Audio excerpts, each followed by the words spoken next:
আজকে আপনাদের মাঝে নতুন একটা রেসিপি নিয়ে হাজির হয়েছি, চিকেন পপকর্ন রেসিপিটা। আমি চিকেনগুলো ছোটো ছোটো পিস করে কেটে নিয়েছি, দিয়ে দিলাম একটা ডিম।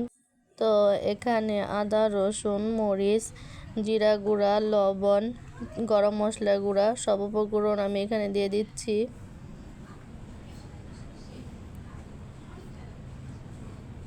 তো দিয়ে দিচ্ছি সয়া সস,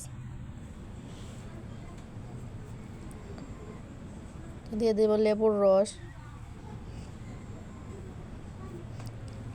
তো আমি দিয়ে দিচ্ছি বেকিং পাউডার, দিয়ে দিচ্ছি কর্নফ্লাওয়ার। তো আমি সব উপকরণগুলো ভালো মতো মেখে নেব। মাখা শেষ।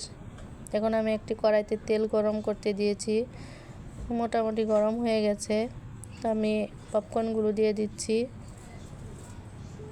তো আমার পপকর্নগুলো রেডি। তো এভাবে আপনারা বাসায় ট্রাই করে দেখবেন, খেতে ভালোই লাগে। বিকেলে নাস্তার সাথেও আপনারা এই রেসিপিটা আপনারা তৈরি করতে পারেন।